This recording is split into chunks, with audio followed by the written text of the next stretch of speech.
Hey, guys. Hey, guys. Welcome to this week's episode of the 13th Floor Podcast. We're back. We were on a little holiday hiatus, but here we are. Returned.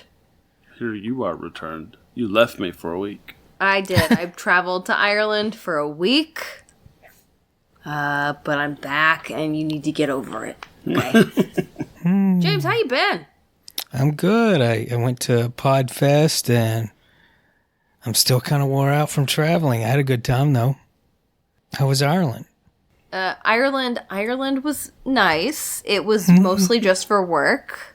Sure. So it took longer to get there than I actually got to probably enjoy myself. But I got to see my coworkers in person, which made all of it worthwhile. Because I've worked with some really spectacular people. So got to meet not only my coworkers that I've been working with for like almost half a decade and hadn't met in person yet, but I also got to meet some of my clients, which was really nice. Because I work with some really great people, so. I can tell that apparently some of them listen to this because you're being so nice to them. No, this is this is the truth. I was actually reflecting on this earlier today, is that it's been, like, in previous jobs, you always have clients that you're just like, ugh, I don't want to get on a call with this one. I have very few thoughts like that with where I currently work, so. So, yeah, shout out to all my coworkers in Ireland, and some of them live here in the U.S. too, but they're not listening to this, and that's okay. James, I want to hear about Podfest, though. What was the highlight of Podfest for you? Kind of echoes what you said. Not just seeing people that I know from previously and making new friends, but also meeting a lot of people that I knew virtually but hadn't met in person before. Ooh. So yeah, I think I like that both of our travels had to do with networking. Yeah. Do you want to give any shout outs to anybody that you met in person or any podcasts that, you're excited about? Or any wars you want to declare on new rivals? Well, I saw that you were very careful not to dox people, but I will. Their names and addresses. No. Really, I had several invites to guest on other shows, and so I'll be promoting that on our social as they pop up. So excited about it. Wow. Look at you, James. Riding Mr. Networker. The podcast airwaves. Well, I'm excited to listen to all the podcasts that you're going to be on. Thank you. Yeah, I think we should tell people what we're talking about today. Yeah, that's probably something we should probably do at some point. What is our topic, Alex? Aliens. Woo! 8 or however many aliens. It's been a few. We've had a few, but you know what? We haven't talked about aliens in quite some time, so. Yeah, we haven't. I don't know if we've exceeded the number of alien movies just yet. But we're closing in on it. That's what we're catching up. The next episode's just going to be a full recap of The Thing. Yeah, there we go.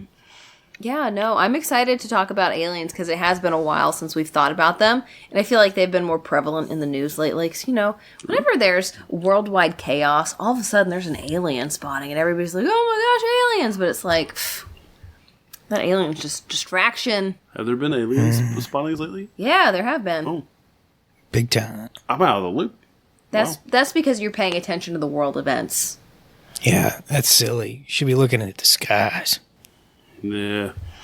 Maybe I'm just not buying it. Well, I wanted to mention something that I encountered in Ireland that made me very happy. And that's a new television show that I discovered called Gogglebox. Have you ever heard of it, James? No, but it sounds very Irish/British. It was, and if you're listening to this from Ireland or the United Kingdom, you already know about it. But we don't have anything like this in America, at least not that I'm aware of.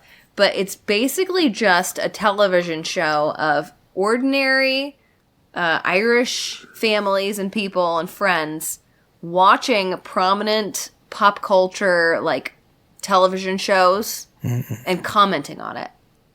And it was hilarious. I got to Ireland at like 7 o'clock local time, so it was very late. And I was exhausted. And I was like, I just need to try and stay up a little bit later so that maybe I can get some good sleep tonight.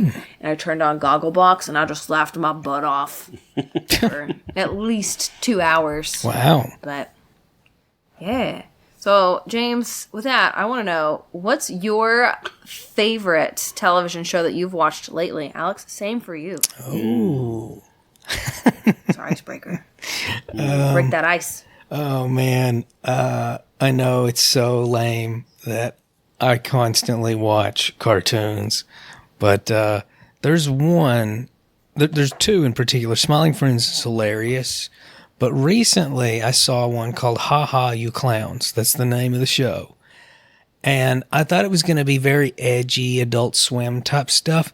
It is somehow the most wholesome show I have ever seen. It's these three brothers who are only different in their hair colors, and it's all very deliberately cringy, but in like a really weird, wholesome way where they're not making fun of it. They're just making fun of, I don't know what you'd say, over the top social behavior. I don't know. It's just really wholesome. So it makes you smile for a while. Yeah, it's a sweet show. Ha ha, you clowns. James, You clown. I feel like you've been on like a wholesome train lately because you also absolutely loved that little Frost game That mouse with game. the mouse Frost. Yeah, that's fair. I think maybe it's the winter season. You just want to be cozy, and haha, you clowns. 100%. It gives you that cozy, warm feeling. Yeah, totally. Alex, what about you? I did watch the first season of Hijack on Apple TV. And that was a nice surprise. I just kind of put it on for my parents to try to get them to watch something that's not like CBS. NCIS. Yeah. New Yeah, Orleans. just we get something a little different.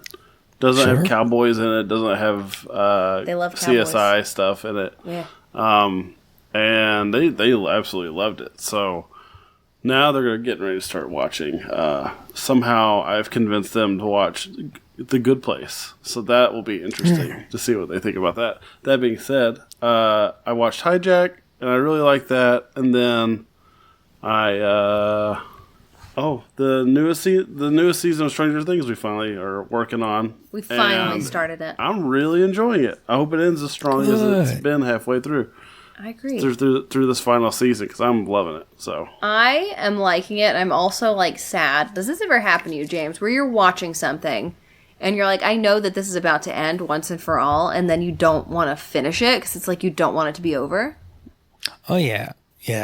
That's Yeah. there needs to be a word for it if there isn't one, like series finale blues or something.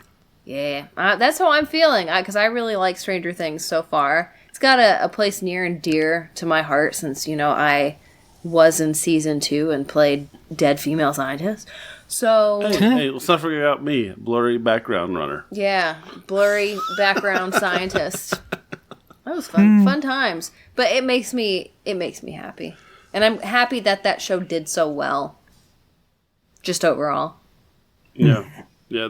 I feel like they really picked up the slack after that kind of I dull think that third season. those brothers that made the show, they're going to be doing. It's one of my favorite Stephen King books. I really like The Talisman in the Black House, mainly because I think Peter Straub picks up on Stephen King's flaws and compensates for them.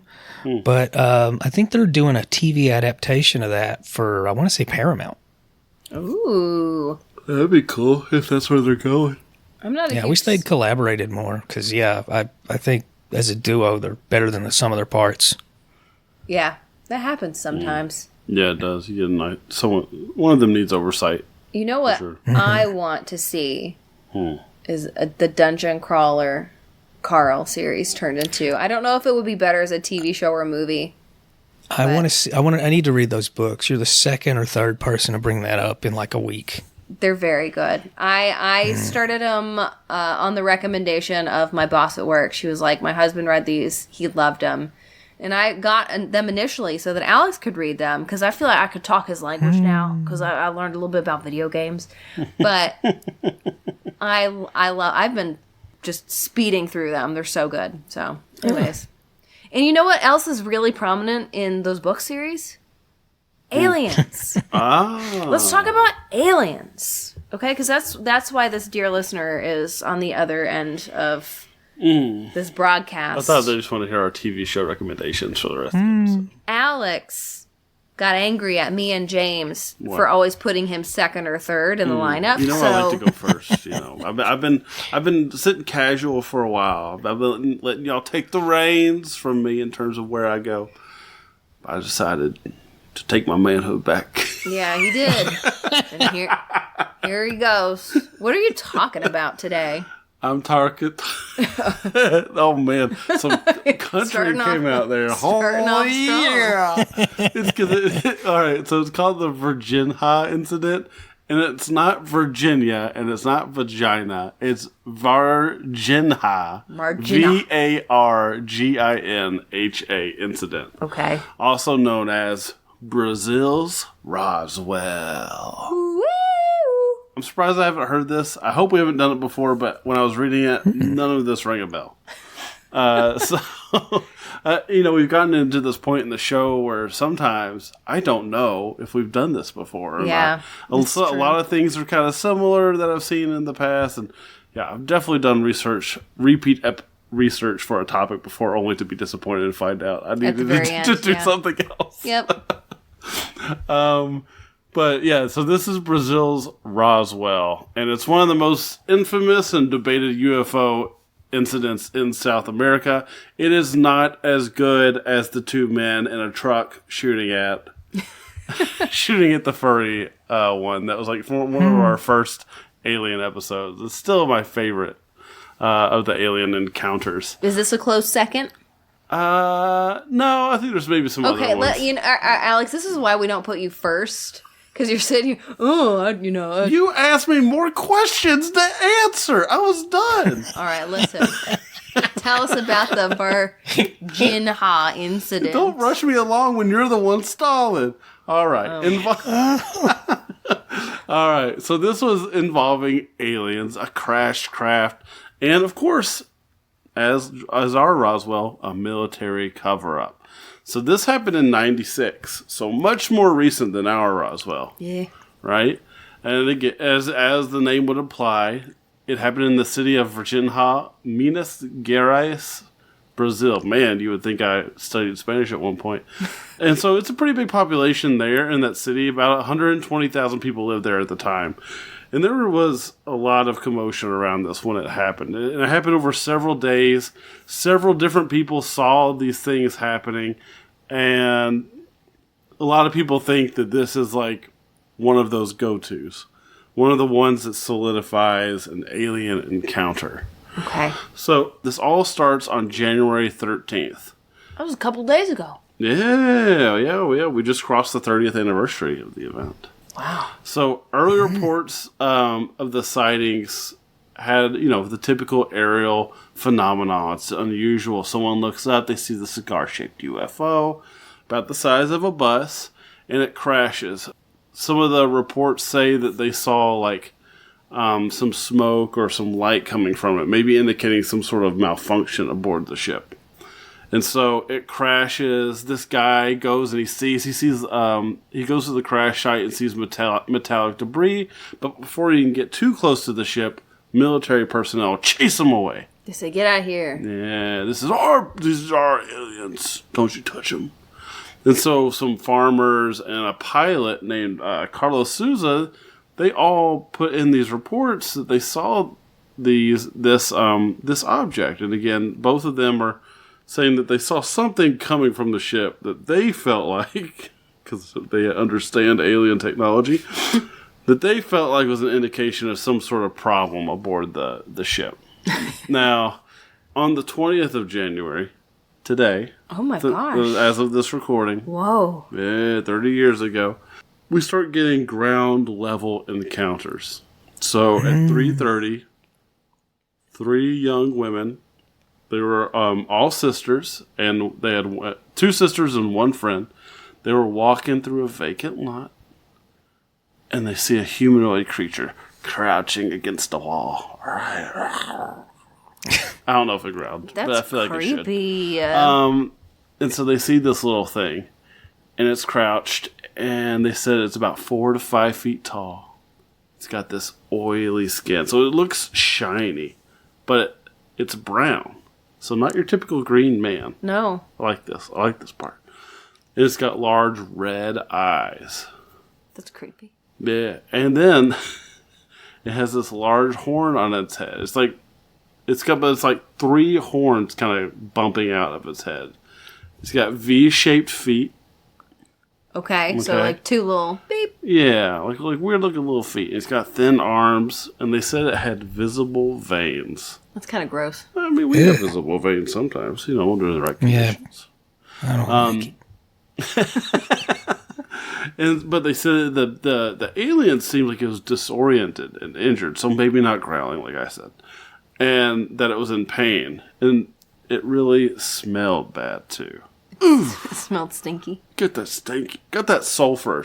How close did they get to it? If you could smell it, it must have been really stinky, or they got like right next to it. Yeah, I mean, it seems like they were pretty close to it. I mean, they're walking through a neighborhood, and in the vacant lot, it says, and then they spot it. So I'm thinking the vacant lot, it's probably pretty sizable.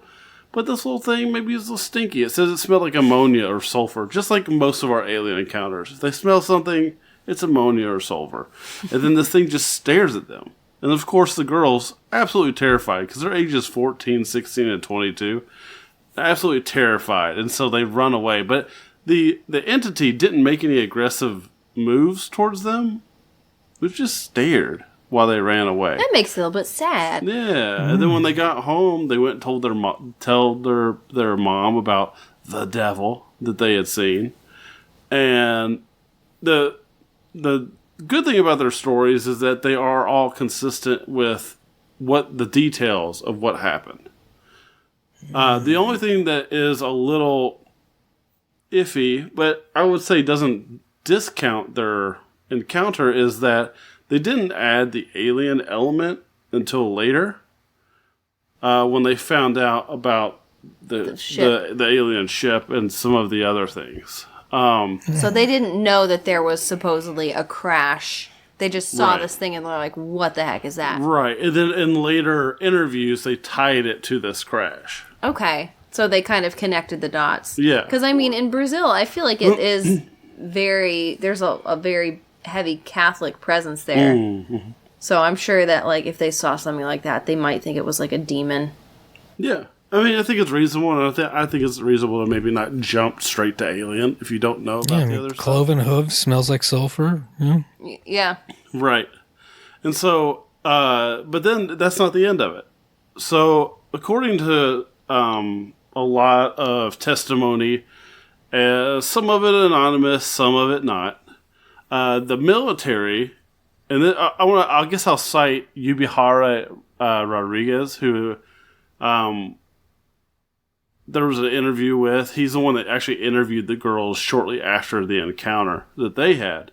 But he went on to find out that the military actually captured 1 or 2 creatures. Now, the or 2 throws me off a little bit, but I think maybe the reason...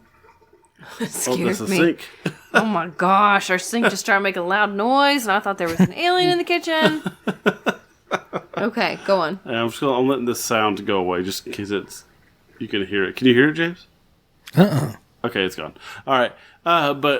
So the reason I say 1 or 2 creatures are captured is because 1 reportedly got taken to the hospital. Maybe like that it was injured or something like that, and then they had an examination at the hospital, which kind of throws me off a little bit.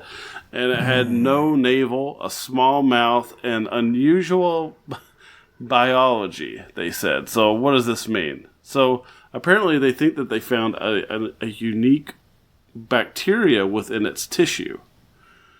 And the creatures were supposedly taken to these military facilities. Maybe the U.S. was involved, maybe not. Nobody really knows.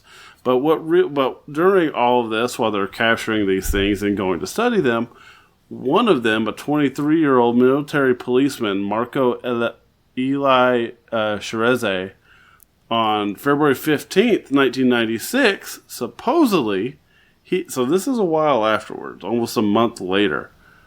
He reportedly handles one of the creatures while they're capturing it, and he gets a small scratch that leads to him dying. And they say that the reason that this happened is due to alien contamination, because his body went into like a septic shock, almost not immediately, but at a very rapid pace after the scratch. Yee. I hadn't thought of that, but the Columbian exchange was pretty rough on the indigenous peoples of the Americas. We got potatoes and tomatoes, and they got smallpox.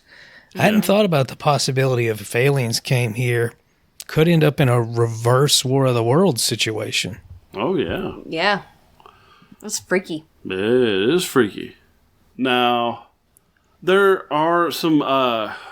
after that, things go quiet. But this is a story that is super prevalent in the area still. People are still talking about this, speculating. They're probably talking about it today. Yeah, exactly. Yeah, they probably are. And it hasn't died down really at all. There is a documentary out there that came out in 2022 called Moment of Contact by James Fox. In that he gathers 50 witness testimonies, some from insiders, some anonymous, and he kind of puts those all together along with quote-unquote new evidence. Again, this kind of goes to the anonymous soldier accounts of disposing of the alien bodies. And then, but that's about it with that. Now, some people say that when they watch this, they are completely convinced. They find that there's a lot of evidence that supports a lot of the people's claims, multiple witnesses witnessing the same thing or similar things. And so that is a complete explanation. That's all people need, and they totally buy into it. I'll get into it in a minute. And then there's also the Brazilian military inquiry. Now, when people dug into it in 2010, the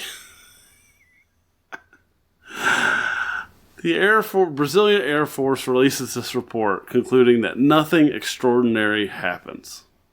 They said, they explained that the creature was actually a local homeless man with mental disabilities and physical deformities who had the nickname Medino, and that he was most likely covered in mud from the rain, which it was raining during the time that the girls were walking through the vacant lot, and they spotted him. So they believe that this is Medino, and Medino is actually a pretty prominent figure back then that the area knew him. Knew about him? Yeah. And he did have several physical deformities on his feet, the V-shaped feet. Okay. And he even had deformities on his head as well. Okay.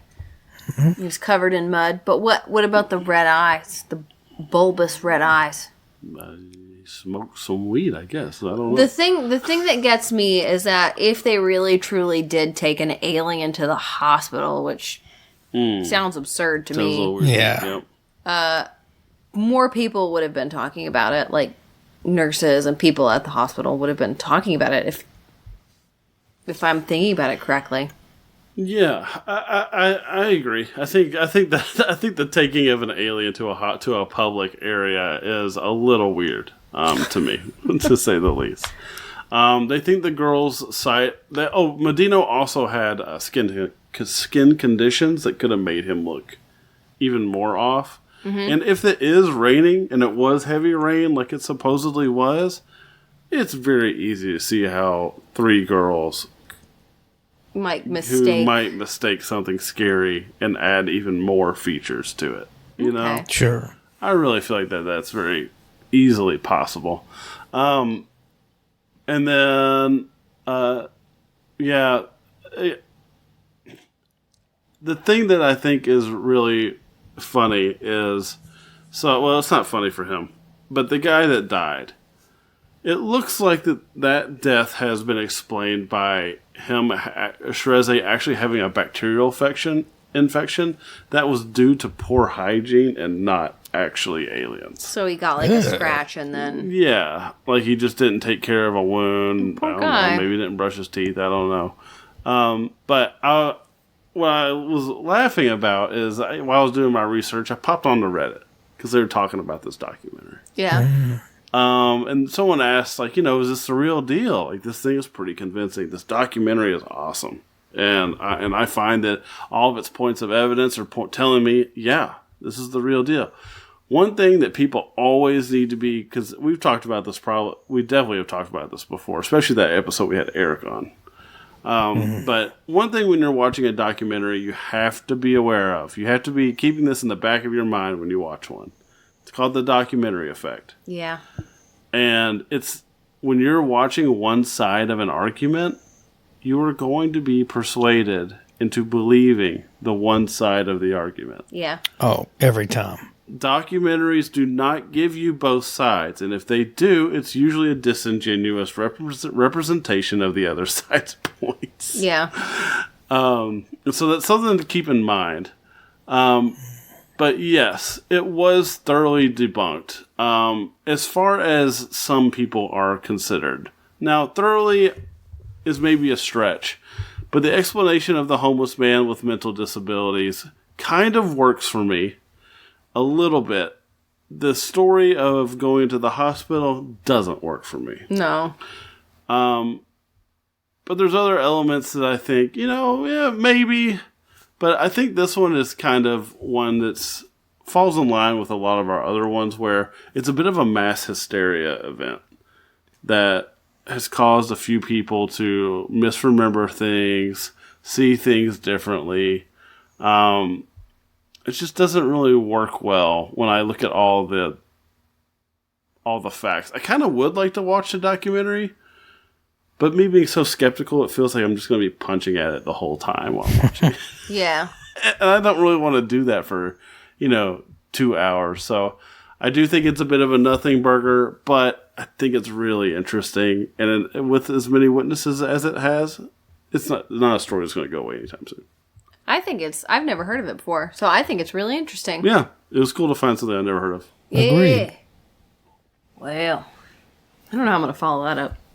You can't. Yeah, it's going to be hard. But today, I think it's funny that January 13th came into play here, because today I want to give a shout out, okay, to our History Channel Unexplained Mysteries 365-day calendar, because that is what gave me the topic for our episode today. So I bought that calendar with hopes that it might provide me with some inspiration for future episodes, and it did that 13 days in. So I read the Unexplained Mystery for January 13th, and it took me to what I'm going to be talking about today, the Vrillin broadcast of 1977. I've never heard of this one. Oh, yeah. Have you heard of it before, James? Yep. Well, I haven't. James, you ruin everything. I'm not surprised. James has heard of just about everything. It's like... Except for mine. Yeah, well, listen. You don't have to. You don't even.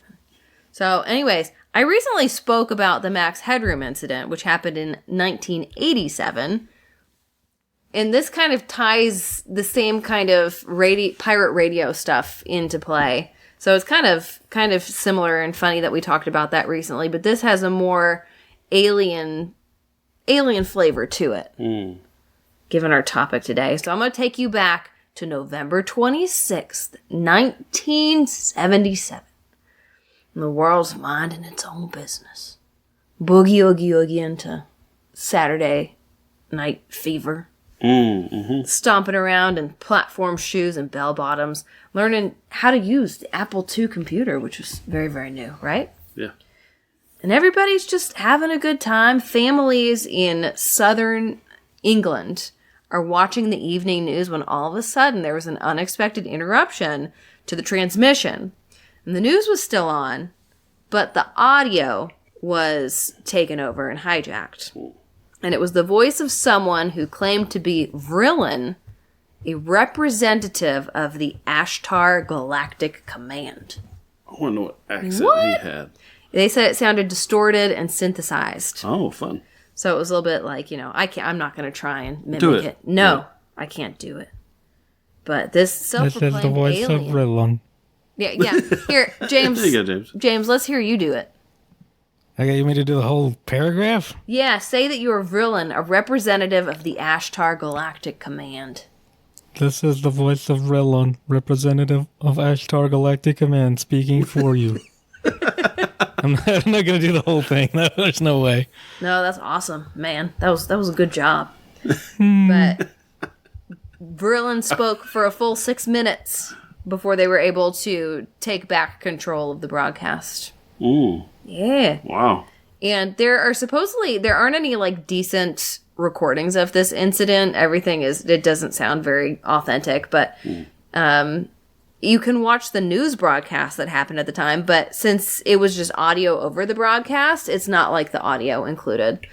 So it's hard to track down. I don't even think there's anything that's really true online, but the transcript can be found easily. And I will say that it differs website to website, but the core message is similar because everything's pieced together by witness testimony. People who say, oh, this is what he said. But it starts off with, quote, "This is the voice of Vrillin, a representative of the Ashtar Galactic Command, speaking to you. For many years you have seen us as lights in the sky. We speak to you now in peace and wisdom, as we have done to your brothers and sisters all over this, your planet Earth."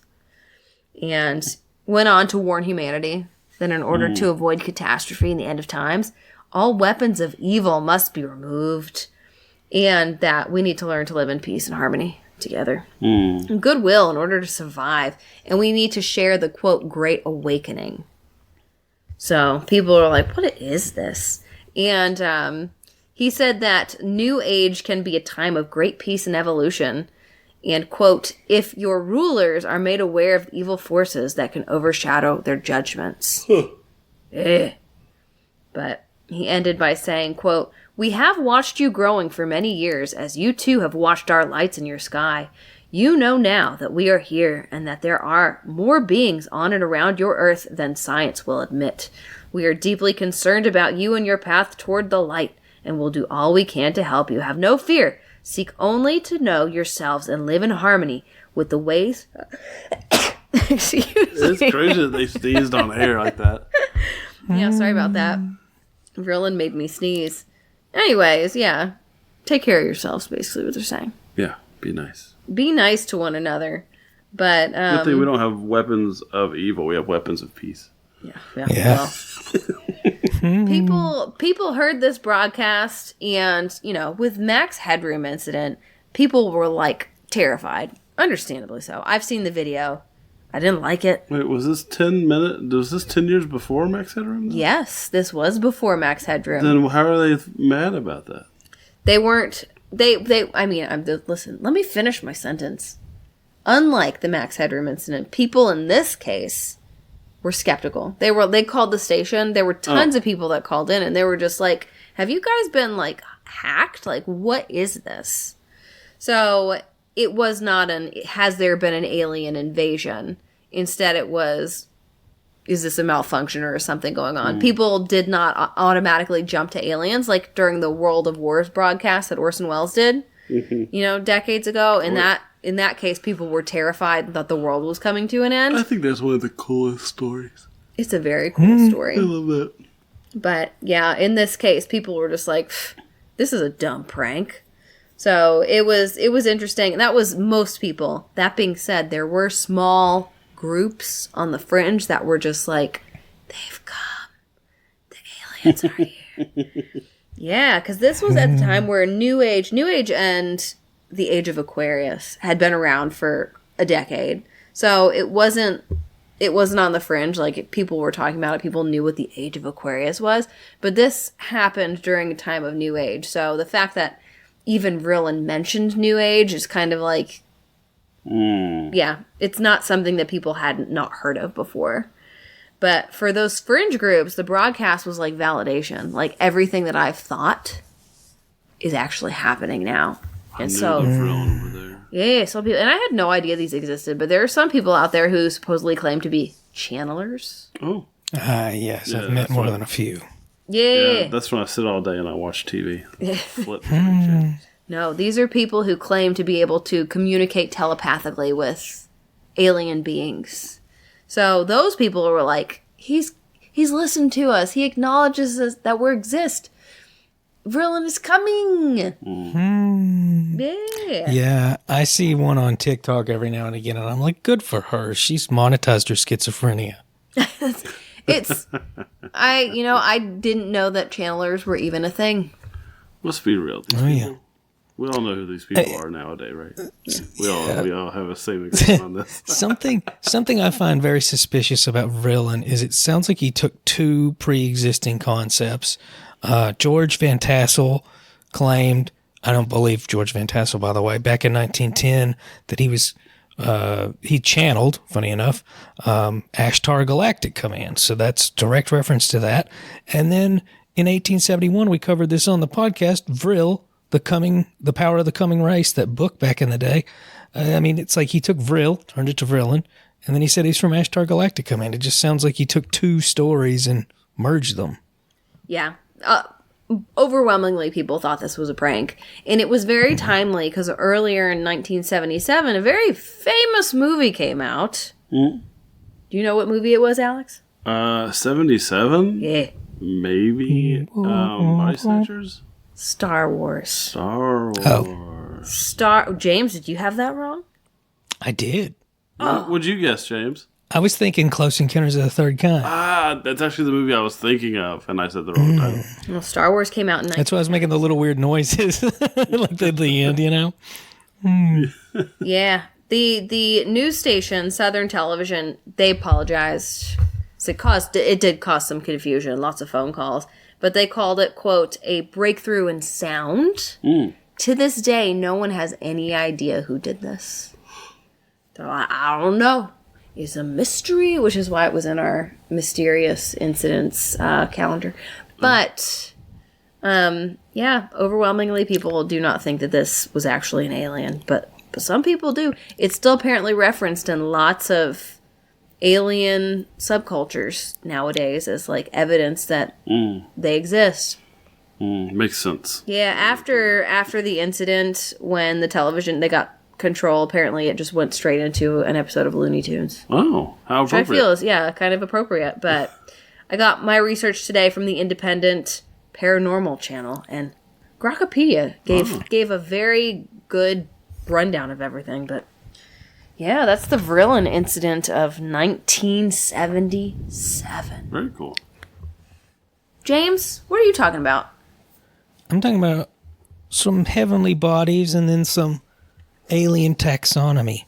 Ooh. So let's start with the first. We've covered this already, so this is just a quick little gloss over because it ties in with the others. One eye, Oumuamua. We talked about that a few years ago. In 2017, the Pan-STARRS telescope at Haleakala Observatory observed an object as it passed its closest point to the sun. And they're like, that's cool. It's probably a comet. So then they estimated how big it was, and it was about 3,000 feet long, which, funny enough, in space is very, very small.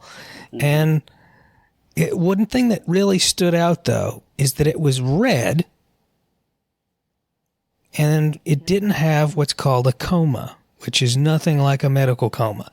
Normally, when an object is moving really, really fast by the sun, it starts to warm up and parts of it sublimate, and that causes it to get kind of this really cool halo around it. Basically, like a nebulous envelope surrounding the object. It didn't have one. So it's getting close to the sun, close enough to have a red color, but it doesn't have anything breaking off and forming around it. That's kind of flipping weird. Even weirder, it appeared to accelerate in a way that gravity doesn't account for. So the chief argument was, well, it's outgassing. There's probably, material inside and it's being pushed out and that's making it accelerate. It also tumbles instead of rotates. That's a little weird, but its shape could kind of account to that. So people were freaking out. Not the people who observed it, but people in general, as they do, were freaking out. And one person in particular was Avi Loeb, the professor of science at Harvard, head of the Galileo Project, And when theoretical did this happen again? astrophysicist. Avi Loeb. Yeah, when did it happen? Oh, sorry, 2017. Oh, that wasn't that long ago. No, it wasn't. And none of these are. None of these are. But by 2019, people thought, this is a natural object. Nothing weird's happened. C'est la vie. The end. No. So, a couple years later, 2019, an amateur astronomer in Crimea is looking at the stars, and he observes an object. It's a rogue comet, according to him. And he named it Borisov, because that's actually his name. His name is Gennady Borisov. And so it is 2I Borisov. So remember, 1I Oumuamua, 2I Borisov. By the way, Oumuamua is Hawaiian for scout. Because, it's like, it comes before something, which that alone has a heavy alien implication. But I didn't really hear much while it was happening about Borisov. But I tell you what, somebody did think it was kind of unusual. They thought it might actually be aliens.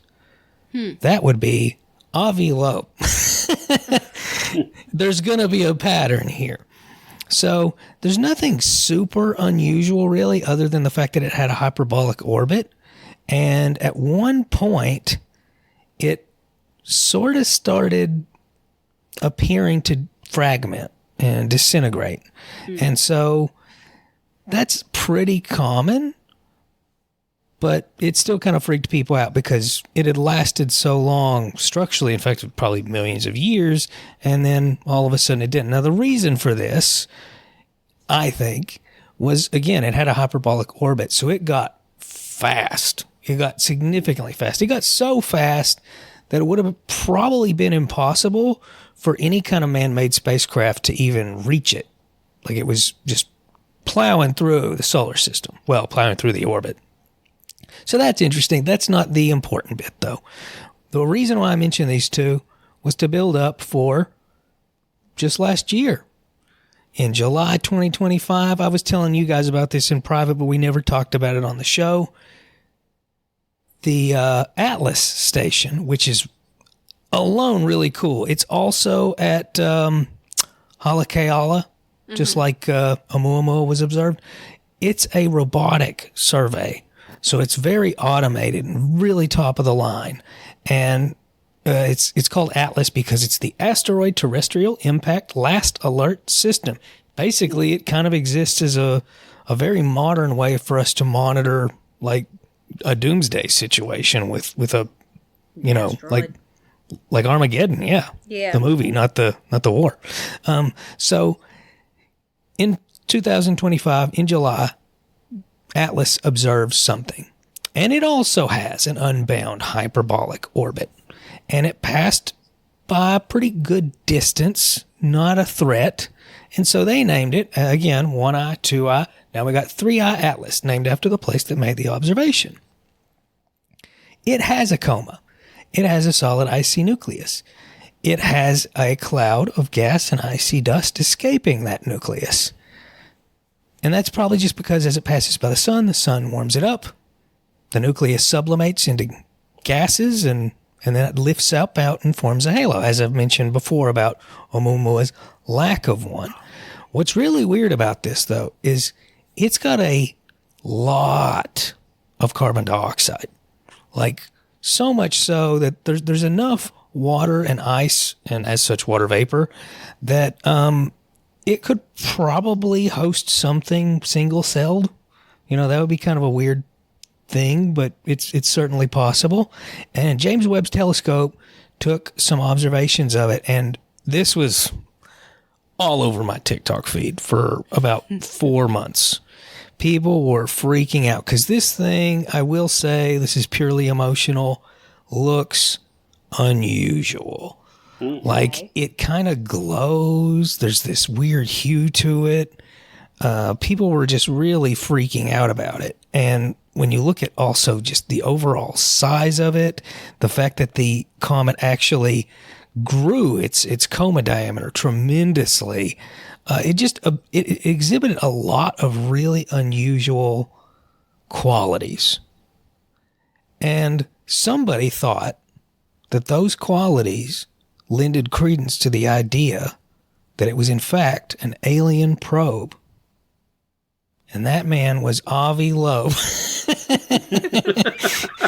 He just keeps at it, man. And he teaches at Harvard. Again, that just blows my mind. Like, everybody makes fun of, like, some of the, radio type crackpots, but this guy just keeps screaming aliens, and everybody's like, yeah, okay.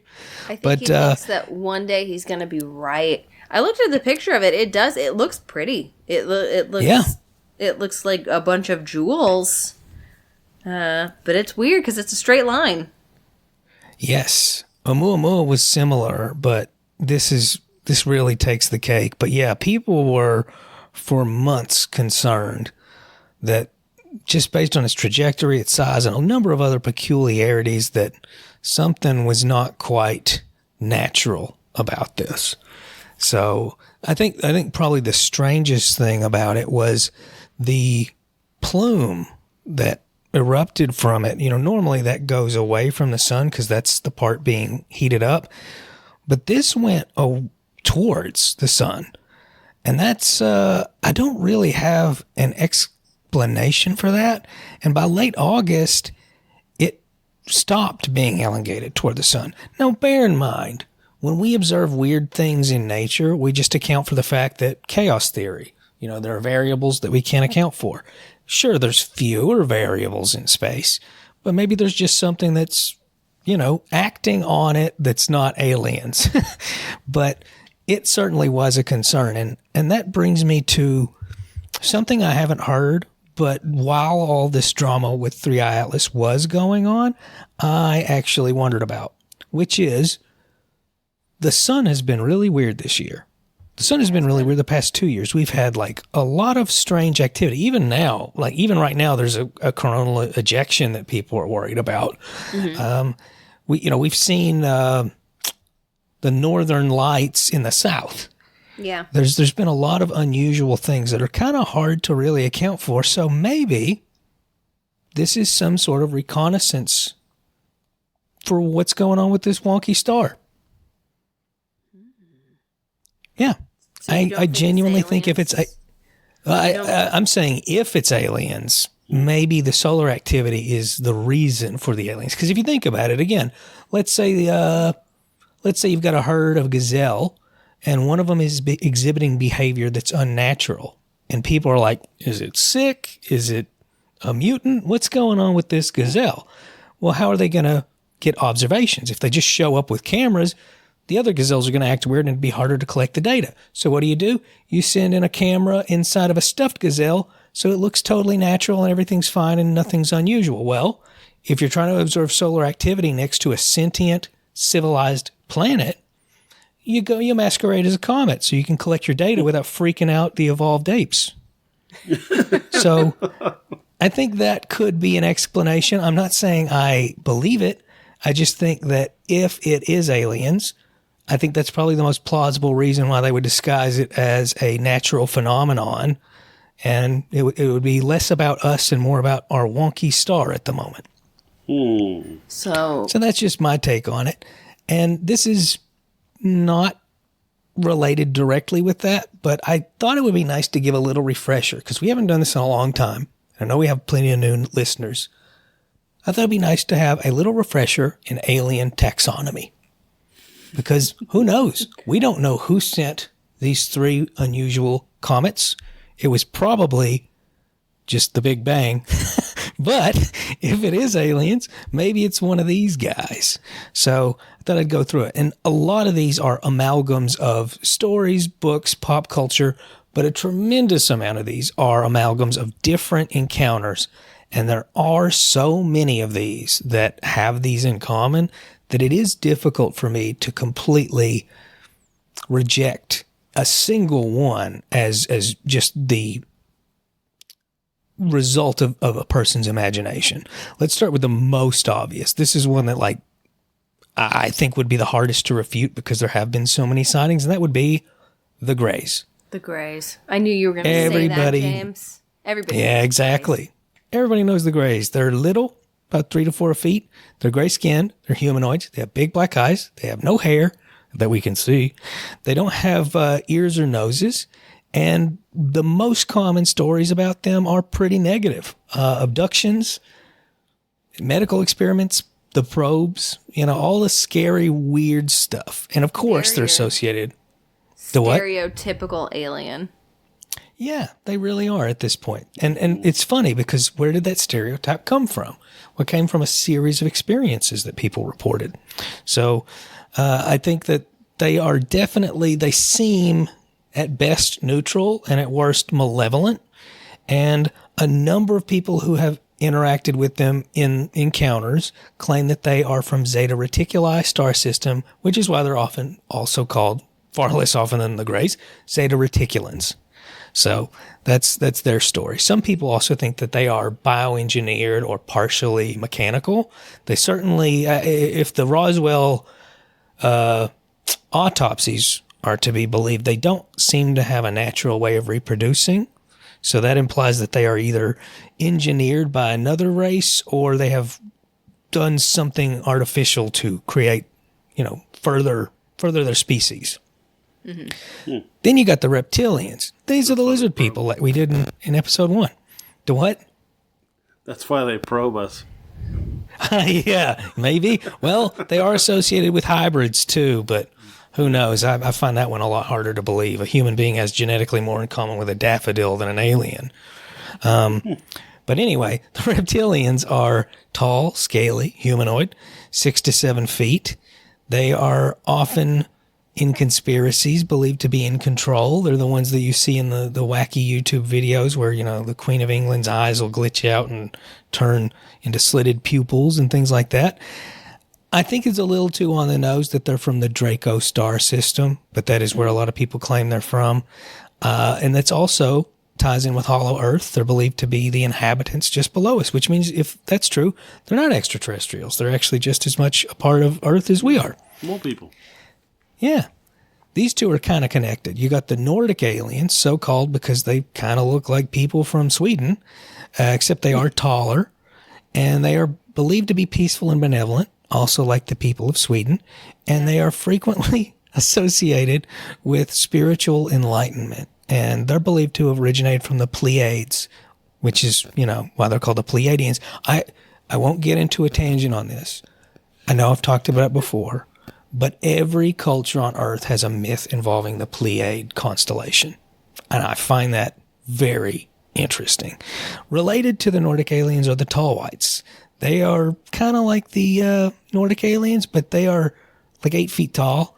They have almost translucent skin, and presumably they are working with the U.S. government in exchange for technology. For what? What are they getting out of it? We don't know yet. Then you got the mantis aliens. They're 8 feet tall as well. I think it's kind of weird that none of these aliens are like 100 feet tall or like 4 inches tall. They're all 4 feet or 8 feet. But anyway, they look like big mantises. They are seen as overseers during abductions. They're seen as very intelligent, often telepathic. Some people have theorized because they're often overseeing the abductions by the Greys that they are the creators of the Greys. And that kind of does make sense if they are in fact artificial or partially artificial. Then you got the overall insectoids. Some people think the mantises and the insectoids are pretty much the same thing, but sometimes they just look different. Sometimes they have more limbs, compound eyes, things that are just less frequently seen with the mantis aliens. And lastly, you got the Anunnaki. Nobody knows what they actually look like, but it's believed, if you really, really loosely interpret ancient Sumerian myths, that they come from Nibiru and that they created us for labor, and then they just kind of forgot about us. We're just was it called an ant farm that was just left to its abandoned? Own devices. Yeah. No, I think it's interesting every time, and I've read a couple of incidences recently where people have claimed to have seen a mantis, and they always seem like they're the ones in charge, which I think I think that when it comes to all of the different taxonomies of supposed aliens, the consistencies across cultures is what always gets me. 'Cause it is, Same. it's always very similar, but then at the same time, it's like, are these consistencies there because people have heard of these stories from other places, and then they build upon it? So it's hard to know. Hard to know. Certainly. Yeah, do you think that any of those aliens walk amongst us, James? I mean, I think it not only is it possible, but if it is true, it does make a lot more sense why like so many weird conflicts keep heating up. Where you're like, that doesn't make sense. That doesn't benefit the country doing it, and that doesn't benefit the country doing that. And it's like, oh, never mind. It benefits Zeta Reticuli. Everybody's being rational after all. Well, there you have it, guys. James, thank you for that recap on all of the different types of aliens. You know, I know we'll come back around to aliens again. And when we do, we'll be sure to talk about some of those specific types of aliens. Yeah. They'll return here. Avi Loeb. On our podcast. Avi Loeb, if you hear this, come on our show. I'm not bullying you. You know, I think he keeps yelling it. But then it's like, I was looking at that picture, James. I'm like, this is kind of weird. Anyways, enough of that. I think it's time for a word of wisdom from James. Absolutely. If you are out in your garden this summer and you see a mantis, leave it be, because not only are they great pest control, very fascinating animal, but you might be stepping on somebody much more powerful than you's cousin. There you go. There you go. I think it's brilliant. I saw a mantis out on our trash can a couple weeks ago. Me too. I popped nice. its head off for vengeance. Don't It say was a female. Oh. I said, this is for all the men. No. You're flipping mantis incel. Oh my gosh. Well, Alex, who does our music? Our music is by Grant Cook. You can find his music on Spotify, iTunes, Apple Music, wherever you listen to music. Take the red pill, mantis man. Until next week, we hope that you can keep it Keep it strange. strange.